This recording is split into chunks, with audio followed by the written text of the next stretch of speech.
ശബരിമലയിൽ യുവതീ പ്രവേശന വിലക്ക് തുടരണമെന്ന ദേവപ്രശ്ന വിധി അംഗീകരിക്കണമെന്നും തന്ത്രി കണ്ഠര് രാജീവരന് ദൈവിക ശക്തിയിൽ നിന്നുള്ള ആധികാരിക നിർദ്ദേശമായി ഇതിനെ കാണണമെന്നും സുപ്രീം കോടതിയിൽ എഴുതി നൽകിയ വാദത്തിൽ തന്ത്രി അറിയിച്ചു. ശബരിമല ആചാരത്തിന്റെ ഭാഗമായ യുവതീ പ്രവേശന വിലക്ക് കേരള സമൂഹം അംഗീകരിച്ചിട്ടുള്ളതാണെന്നും തന്ത്രി വാദത്തിൽ പറയുന്നു.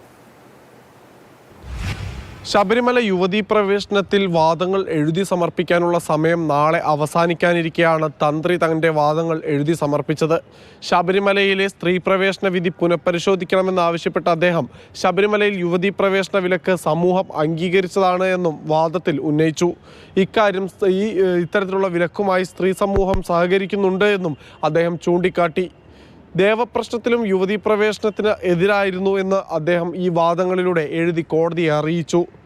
ദൈവത്തിൽ നിന്നുള്ള അല്ലെങ്കിൽ ദേവതയിൽ നിന്നുള്ള ആധികാരിക നിർദ്ദേശമാണ് ദേവപ്രശ്നത്തിലൂടെ കണ്ടത് എന്നും ഇത് അംഗീകരിക്കണമെന്നുമാണ് ഇപ്പോൾ തന്ത്രി കോടതിയിൽ വാദം ഉന്നയിച്ചിരിക്കുന്നത്.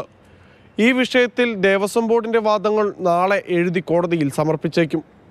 ക്യാമറാമാൻ വൈശാഖ് ജയപാലിനൊപ്പം വിഷ്ണുപ്രസാദ്, മാതൃഭൂമി ന്യൂസ്, ഡൽഹി.